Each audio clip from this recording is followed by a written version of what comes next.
Ladies and gentlemen, thank you for joining us for another episode of Musically Hitched. I'm your host, Zach Reynolds Jr. I'm excited about my guest today, Mr. Korey Maryland. How are you today, sir?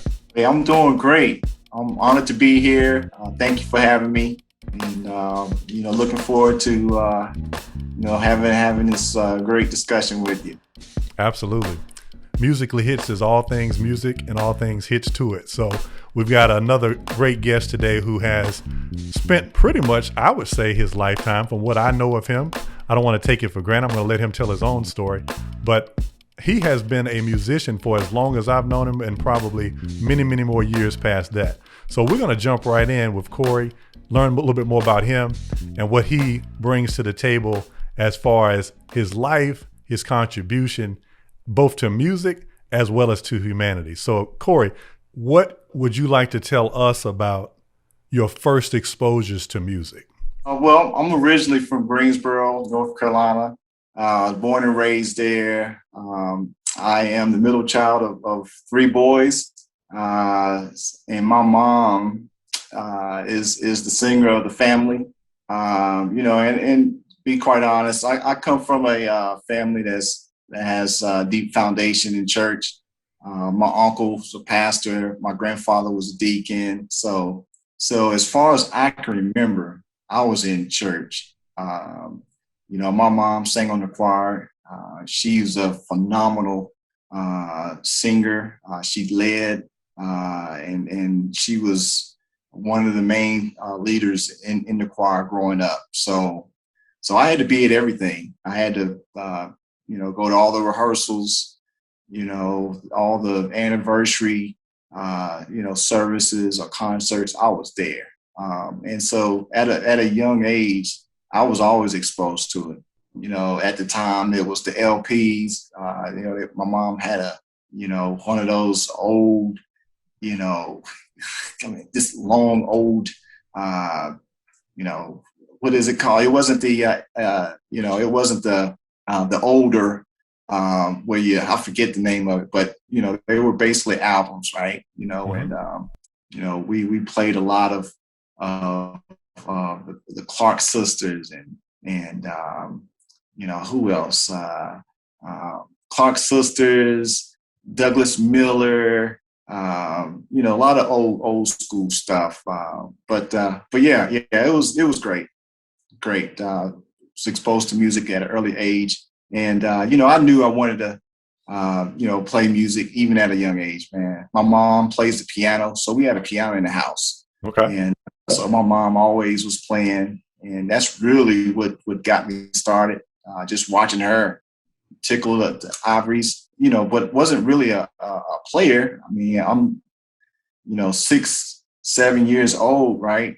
And what really inspired me was drums, believe it or not. But yeah, I didn't mean to go into it, but yeah, that's really what got me started. Just born and raised in church, and that's where it kind of started. Okay. A lot of us, when we were younger, gravitated to drums, I guess because we just wanted to make noise. Right. That's one of those popular instruments when you first get started. So you said you were around 6, 7 when you kind of noticed your interest in music?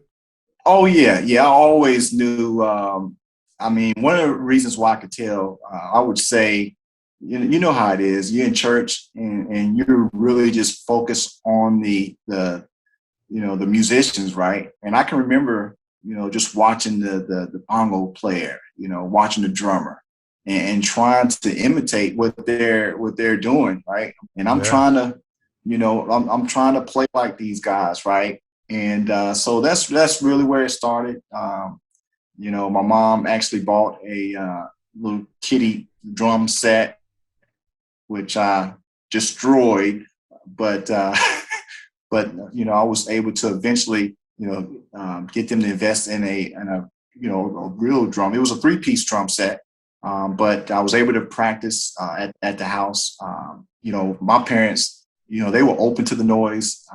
They let us bang. My younger brother sings as well. But it was just a lot of music in our house. And, so I was able to play, it was really no time limit. It could be midnight. I could be banging on the drums for whatever reason. And it was the craziest thing, when I look back. And I, even to this day, have discussions with my mom. I was like, you guys used to let us play,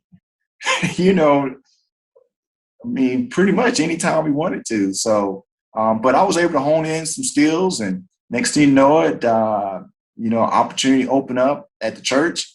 I'm probably 10 or 11. A youngster, and one of the older guys, he saw something in me and let me play for one of the choirs. And so I was the drummer. I was playing every second, fourth Sunday, out of the month for years at my uncle's church, and that was really where it got started. And I did that for many, many years, and really started to get pretty good on drums. And so that was what I did. I was a drummer, stick bag and foot pedal everywhere I went, and that was my life. Yeah. I was a drummer.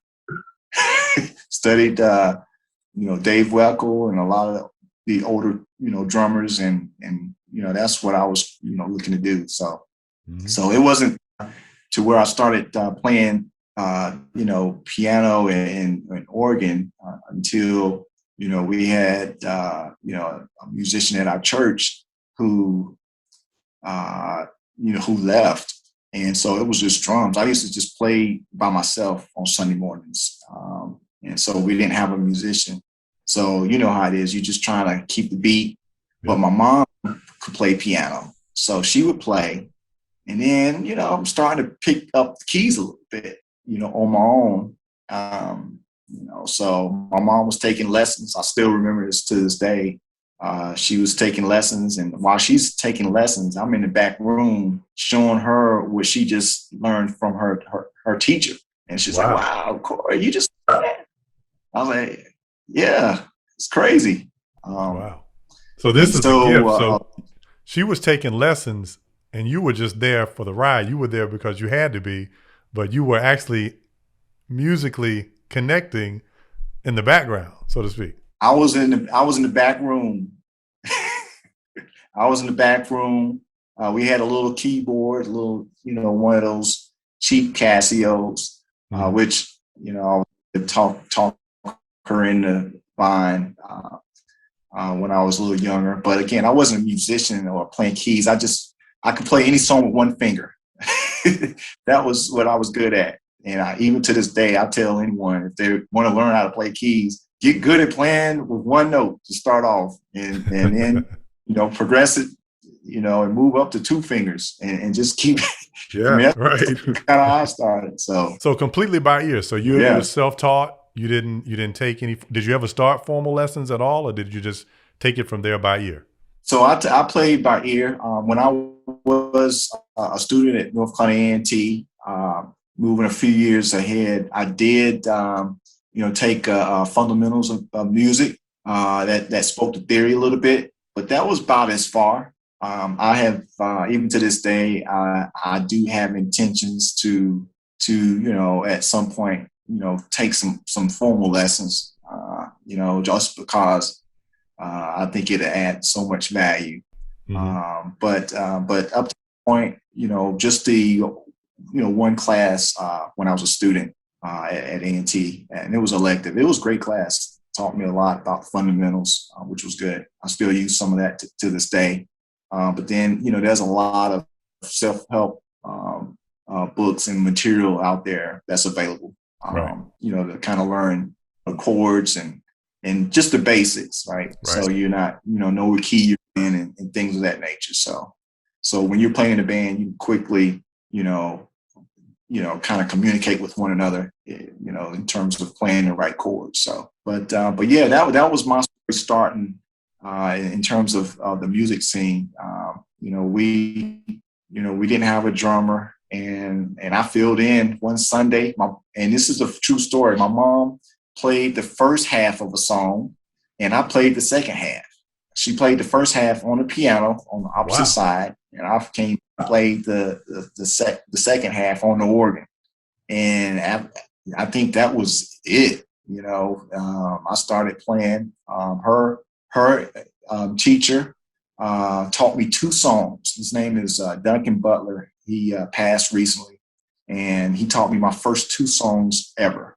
And from there, I was able to take those two songs, and I really believe God gave me the insight from them two songs, where I was able to understand, okay, if this chord goes here in this particular part of a song, then this chord could go into a completely different song in a different spot, but it fits and it can work, those two songs.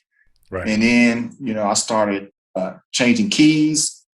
He taught me a little trick on how to, change keys. And from there, that's when I, really started to dibble and dabble, on the keys. But still, I was still, 100% drummer, because when I went to A&T, and this time frame, we're looking at, 10th grade, 10th to my senior year, which I was kind of transitioning a little bit. But when I went to A&T, to get my bachelor's, that's where, I had a buddy of mine, he was like, man, you ever think about, joining the anti-gospel choir? And I was like, I'm familiar with them, but I was like, I'm not good enough to be on this choir. You know what I mean? He was like, man, go ahead and try. So what I did, I actually auditioned as a drummer. And so I was a drummer for the A&T Fellowship Gospel Choir for the first couple of years. And that's kind of what got me started.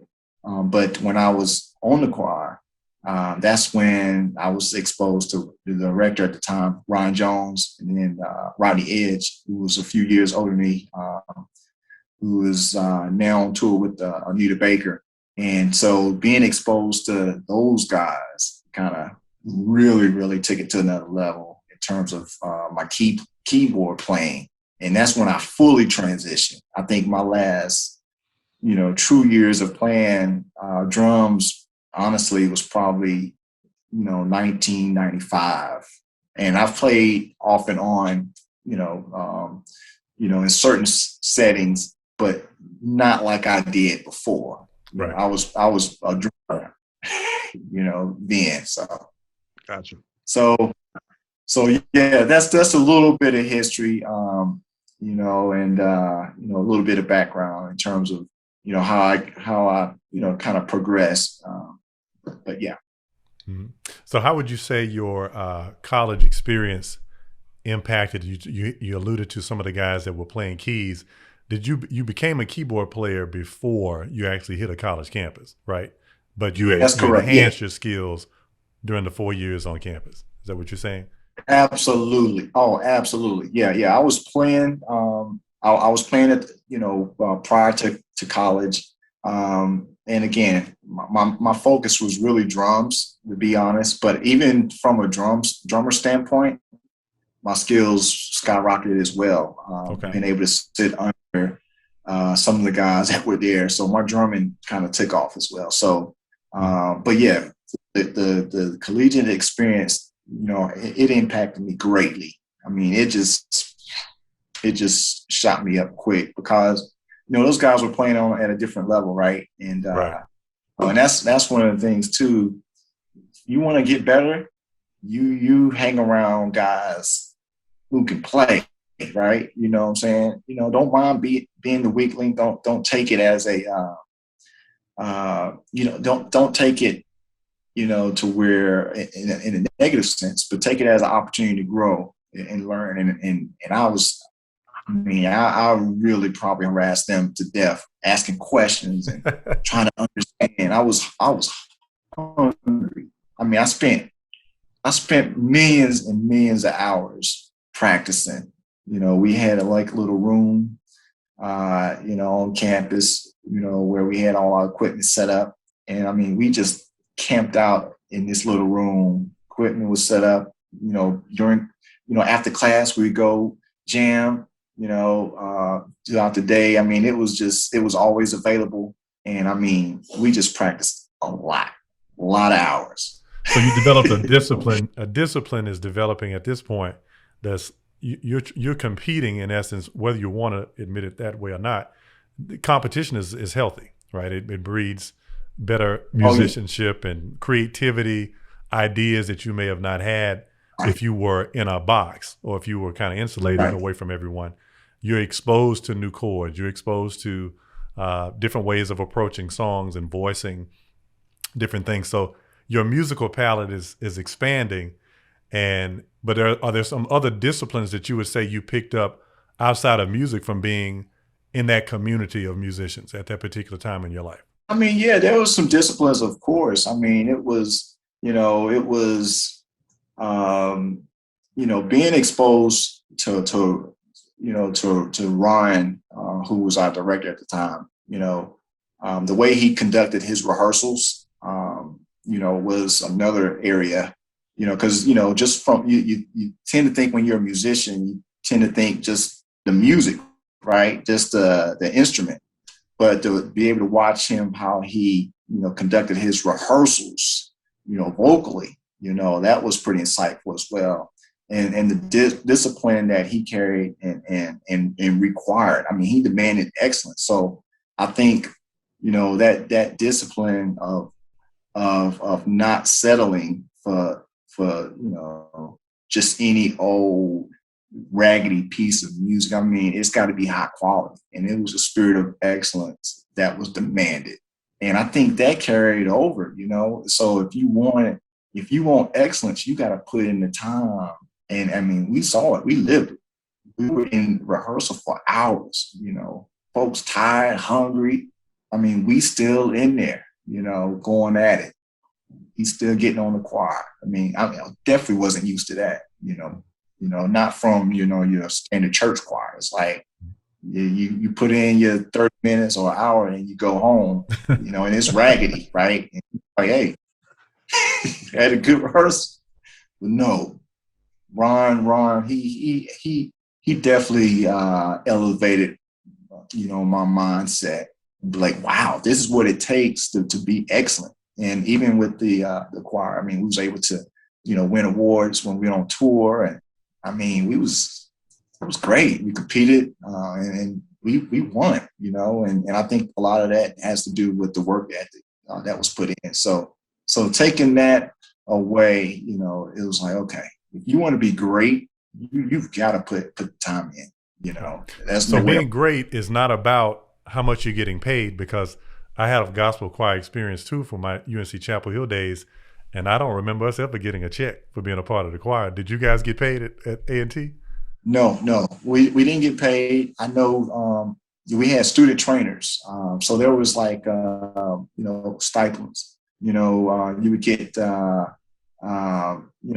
some scholarship towards your education for those who would be the quote unquote student trainer, which was a blessing at the time. So we had a great administrative team there.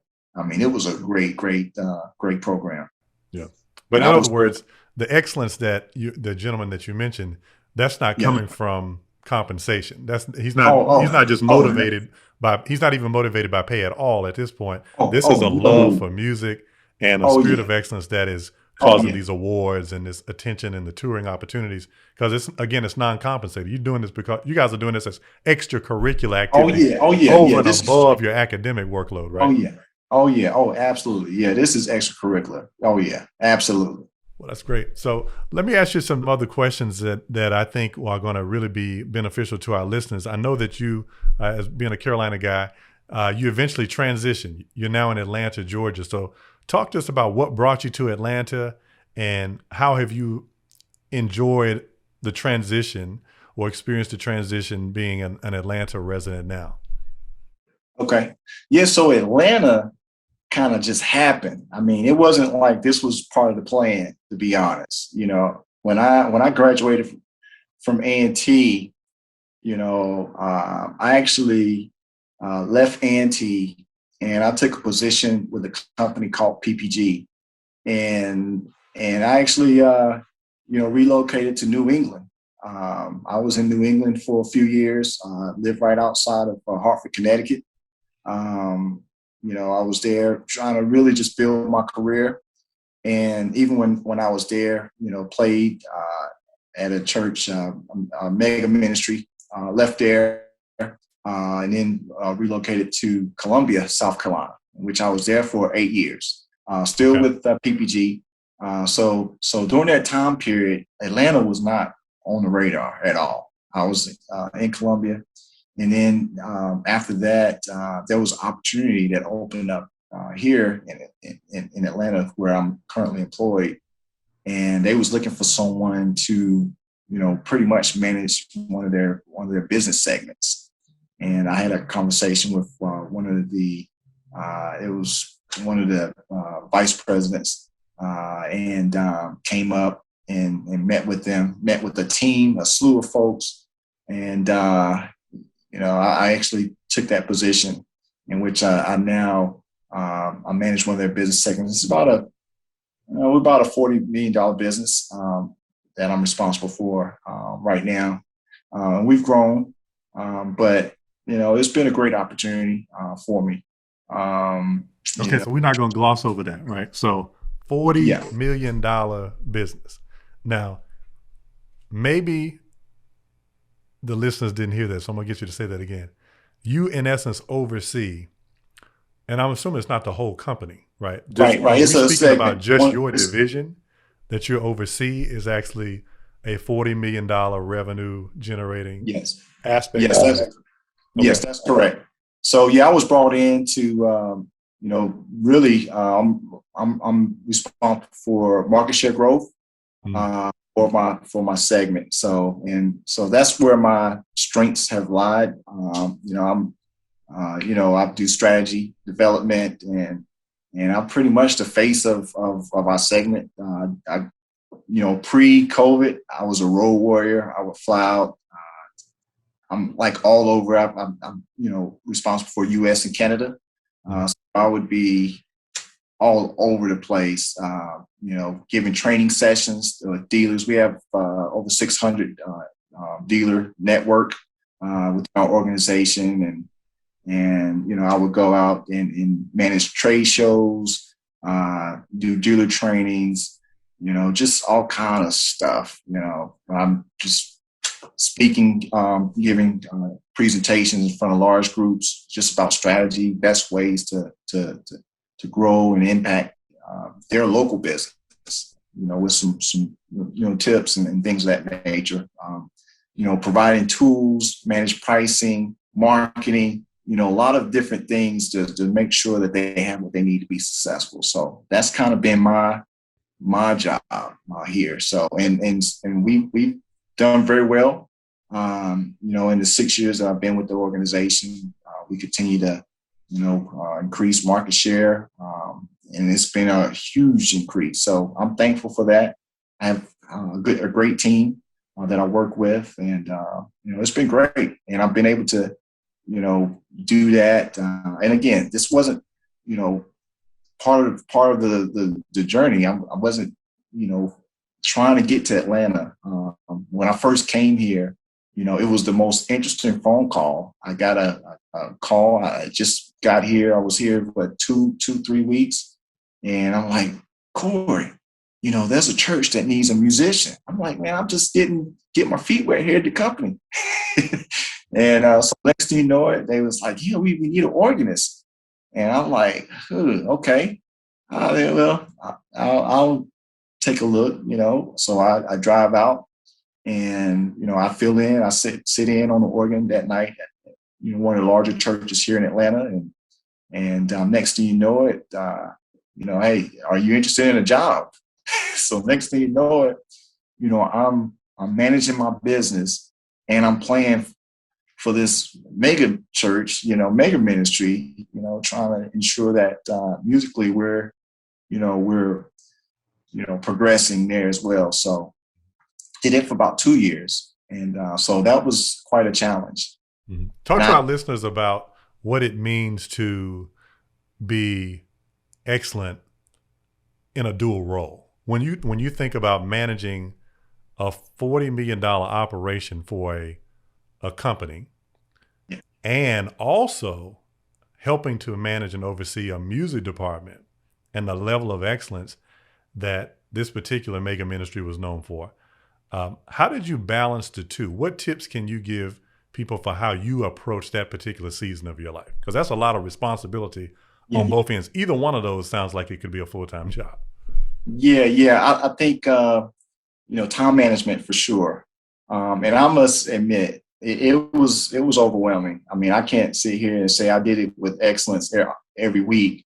I was always trying to figure out how to get creative, how to think outside the box. So I eventually did come up with an idea. It was an aha moment. I bought one of those 49 key keyboards, like little toy Casios, right? Yeah.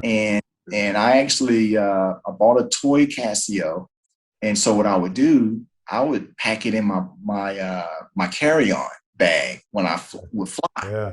And so when I'm in between flights or whatever, especially if it's a long layover, whatever, I will pull it out and start working on my material. And I would do that at the airport. And I'll pull it out, put my headphones on, and I would learn music that way. I mean, a lot of times I would bring my keyboard on my trips with me, and I would practice in the hotel before I go to bed. So I would do that quite a bit. So even I would keep it in the car with me. Even in my commute. I'm just being honest. I keep it with me, so at least if I know what key the chords and all that, I'm good. And so I had to do that a lot. Yeah. So clearly you're musically hitched because you're literally walking through the airport on a business trip with a keyboard packed in a bag that you can whip out with some headphones. So I'm doing that. Yeah. You got to get it done. In essence, what you're saying is whatever your post is, you need to be excellent all the way around. So if you are going to take on multiple, let's say, gigs at the same time, regardless of what industry they're in, but let alone the entertainment industry, you've got to be able to manage both set lists. You got to be able to manage both projects, both opportunities, and you don't want to allow yourself to slack off in either. Would you say that you're doing, let's say you were killing the music, but your sales calls were flops? Right. How would that have impacted you? Yeah. No, we were still growing our business. And I'm gonna be honest, I'm kind of wired a little different. I mean, I'll stay up. I'll stay up in the wee hours of the morning, getting it done. That's just how I'm wired. I mean, I don't have a choice. Before every gig, right? And I took some notes here, right? And this is my mantra. And I don't know if you've seen this. Every now and again, I will see this saying on your social media platforms. But it says here 10 things that require zero talent, and it's being on time, always on time. The church I played at, that was a church I played at, which was 45 minutes away. I have a letter of recommendation from the pastor that says in 4 years, I don't think he was ever late, or he was always it was like he was the first one here every Sunday, right? I mean, that's important to me. Work ethic, your body language, your energy, attitude, passion, being coachable, and doing extra and being prepared, as you just stated. So those are the things that I try to really live by. I try to keep those things in front of me, because again, those things require zero talent. Zero. You do things well, you're gonna succeed. And that's kind of what I use. Now add the talent to that. Oh, it's all, then you're really knocking it out of the park now. Right. So some of those things, I try to keep with me, when I'm playing and trying to manage both. I'm still going to be on time. I'm still going to be early. I'm still going to be prepared. I have to do what it takes to do it. If I said, this is what I'm going to do, and I made a commitment to both, I have to I may have to stay up later than everyone else to get it done Right. or get up early. I mean, now if I, and then, when I'm saying, or when I get to the point where I can't do it at 100% strength, then it's my job to say, I'm going to have to resign because I can't sustain it. Mm-hmm. And I'm okay doing that as well. Right. So in essence, knowing when to leave is just as important as knowing when to take an opportunity. So you can, when you realize if your standard is excellence and you realize that you, in your desire to be excellent, can no longer produce those results, it is safer and wiser for your personal brand, let's say, for you to kindly, politely, respectfully step aside and don't choke the position to death when it may be someone else's opportunity that you could, hey, here's the torch, I'm passing it to you, leave with a good name and a good reputation, and move on to the next phase of your life. Is that what I'm hearing you say? Absolutely. Absolutely. I mean, over the course of my music career, if I wanted to get a letter of recommendation from anybody right now, I know I can say with confidence it's going to be a strong letter.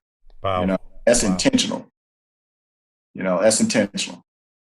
I'm always thinking about that. And again, your brand, you have to manage that, So yeah, I can say that with confidence with any place I've been at over since I was young, playing drums. Yeah. So, and I think those are the things you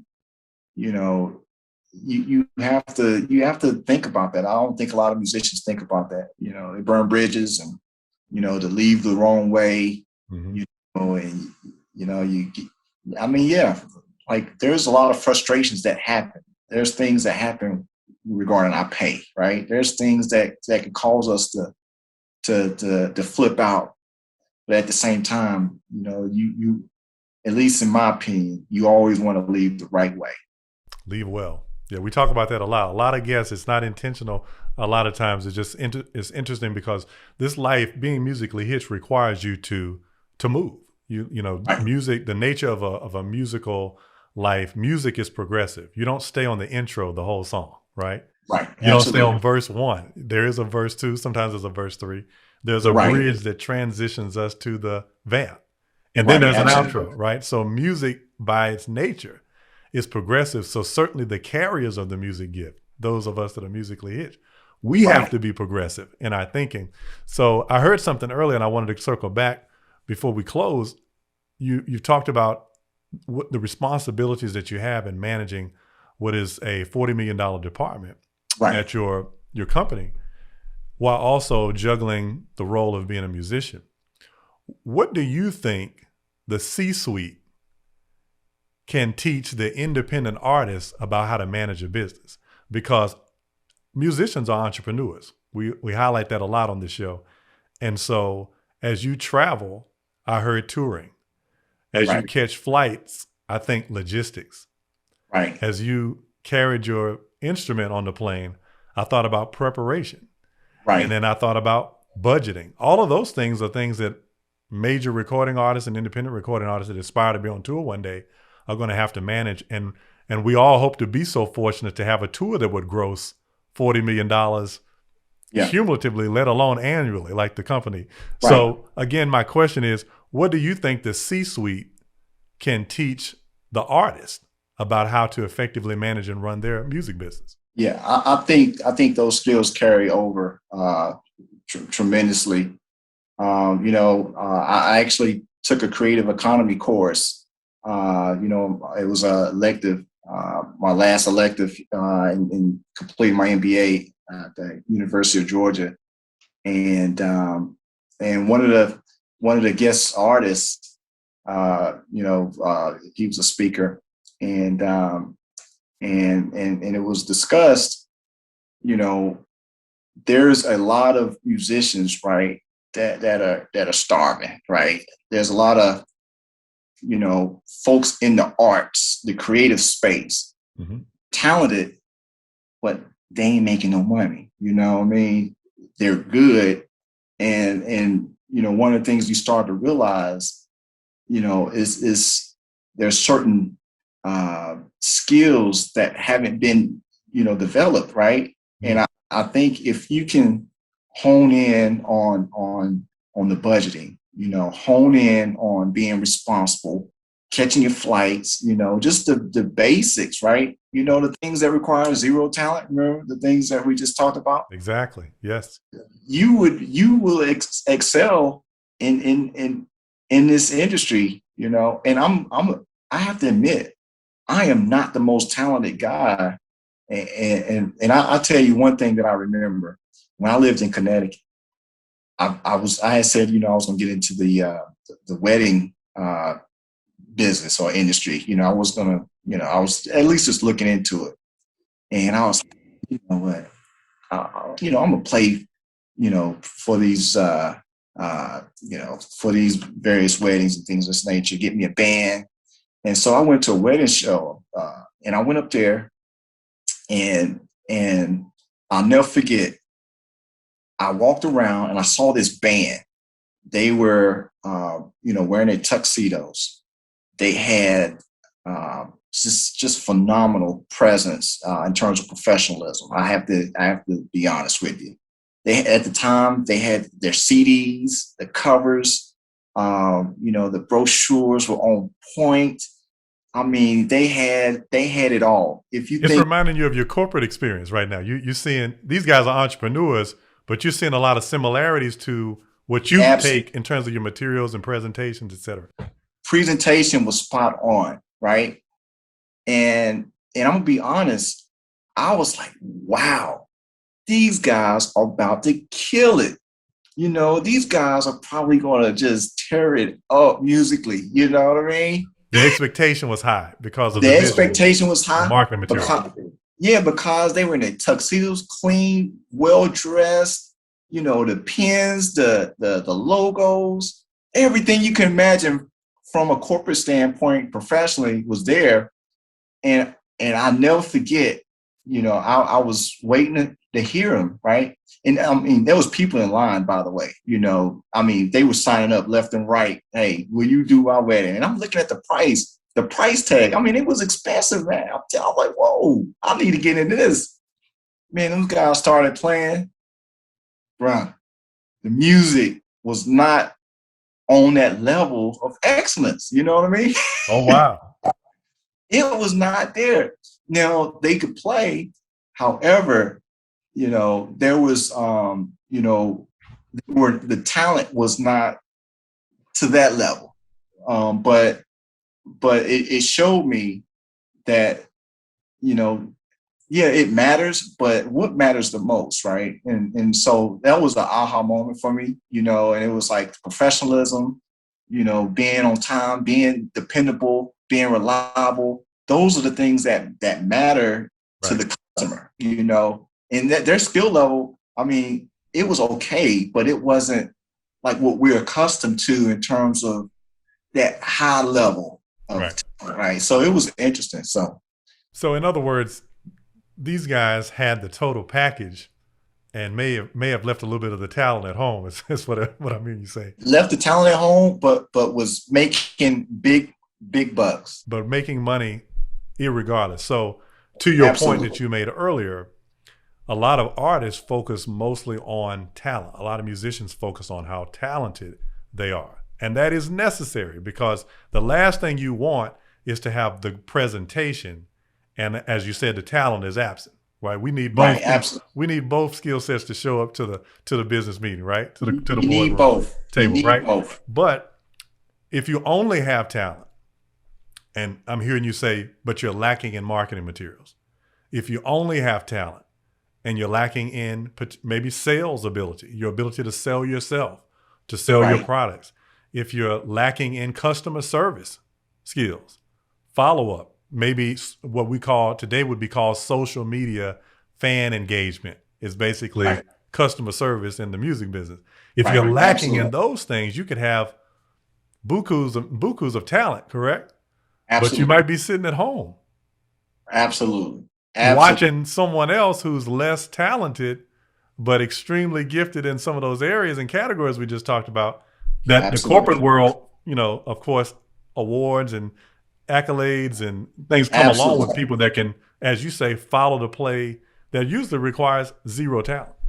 Absolutely. Absolutely. And I'm thinking that if we can leverage that, better leverage it, Mhm. I think you'll see your career just continue to, you know, to elevate, even musically or whatever you want to do, right? I think it'll just continue to escalate. So, So, what would you say to someone who is currently working a 9 to 5? Because a lot of musicians, I had to do that before I became a full time entrepreneur in the entertainment business. There's nothing wrong with having a job. There's nothing wrong with being excellent at your job while you do it. What would you say and what advice would you give to someone who's currently juggling a 9 to 5 simultaneously, while working simultaneously to be the best entertainer musician they can be? What would you say to encourage them so that the seeds that they're sowing in their 9 to 5 life or their corporate life end up sprouting in their music life? What advice would you give to that person? yeah, I would say, you know, be smart. And what I mean by smart, these are some of the lessons I've learned. There was scenarios which I was commuting pretty far to get to to my place where I'm playing or and I'm like, if you can find some opportunities that's local, within a certain radius, you know, explore those options, right? See what's local, be smart. Don't go, 8 counties away when there could be opportunities right in your own county. Right. Be smart.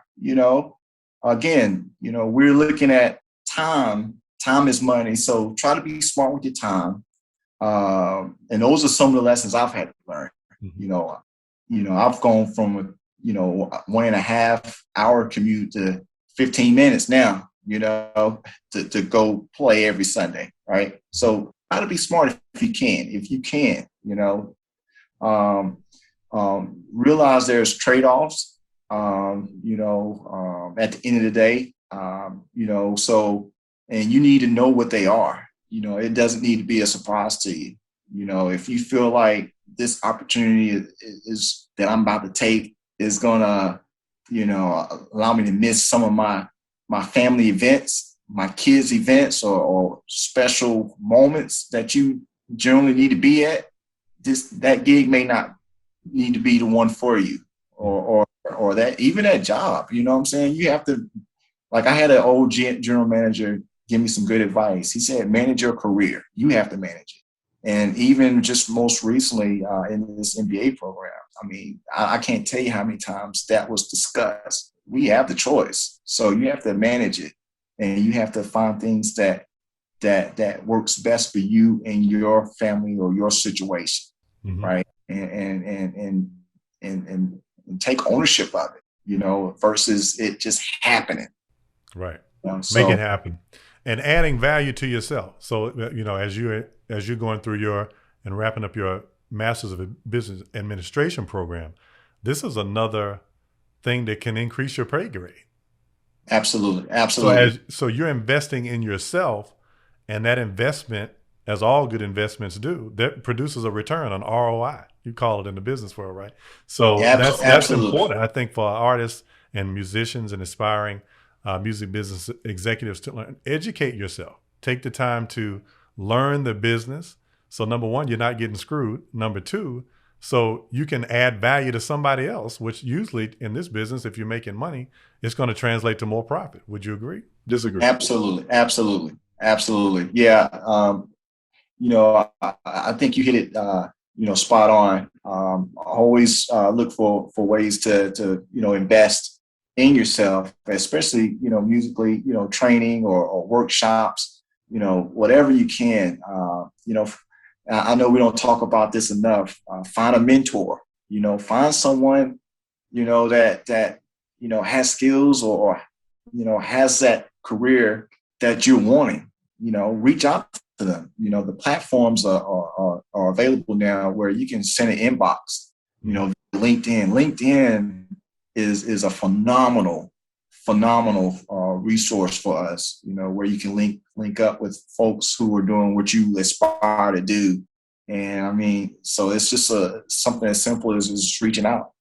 And do you think that LinkedIn is just as relevant? It's not talked about in the entertainment business, but there are tons of musicians and tons of entertainers, particularly those that are in decision-making positions or in corporate positions, influencing what's on the radio, influencing what gets put out, in the market right now, whether it's film or television or the record industry.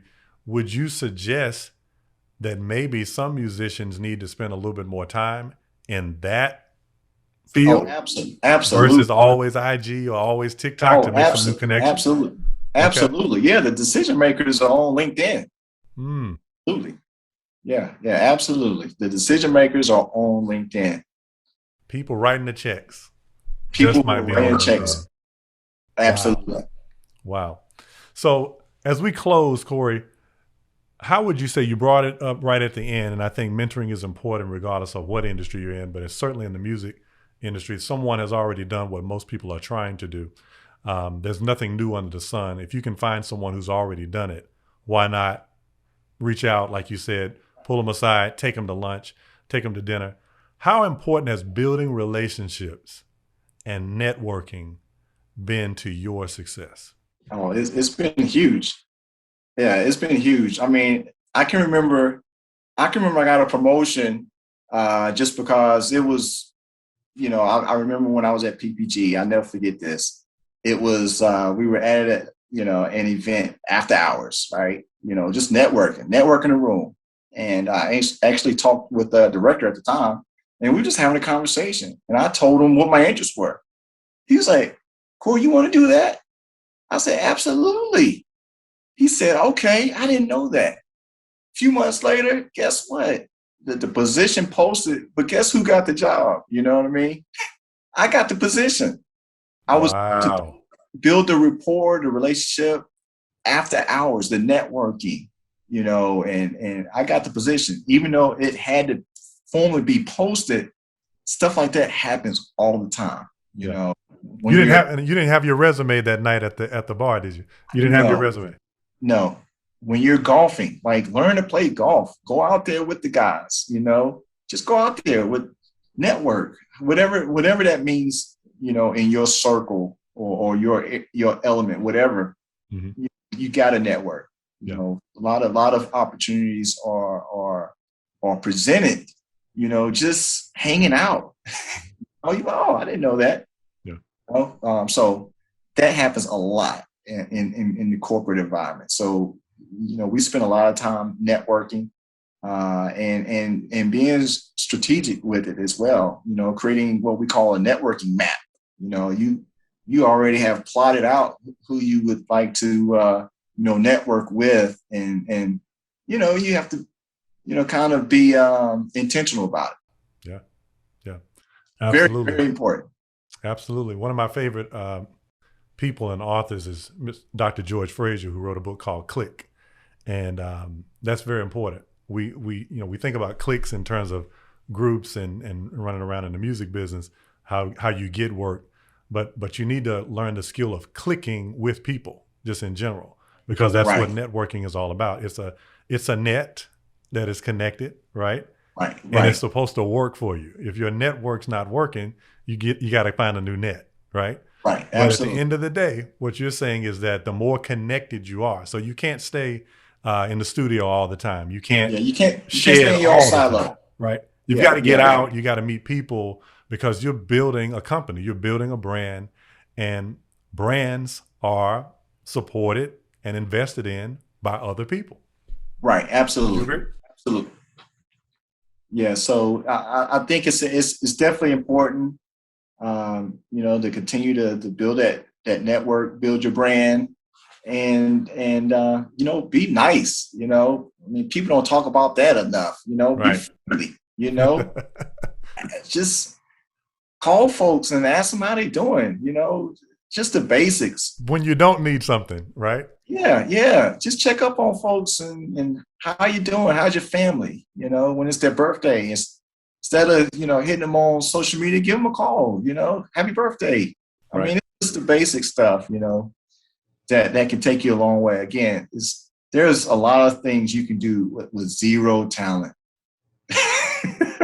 I live by that.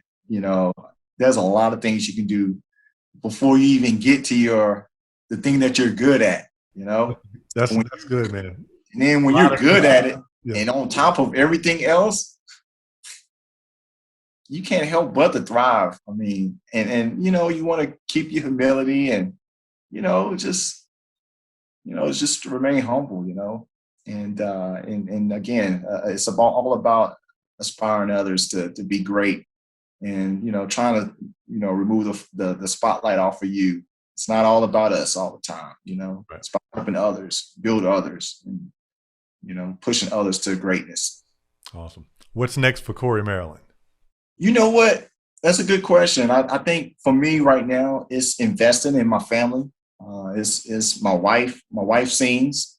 She's an excellent singer. My daughter sings, who's 11. Awesome. She's very talented. So yeah, I want to try to figure out a way to, help push them, promote them, and get them going, and kind of go from there.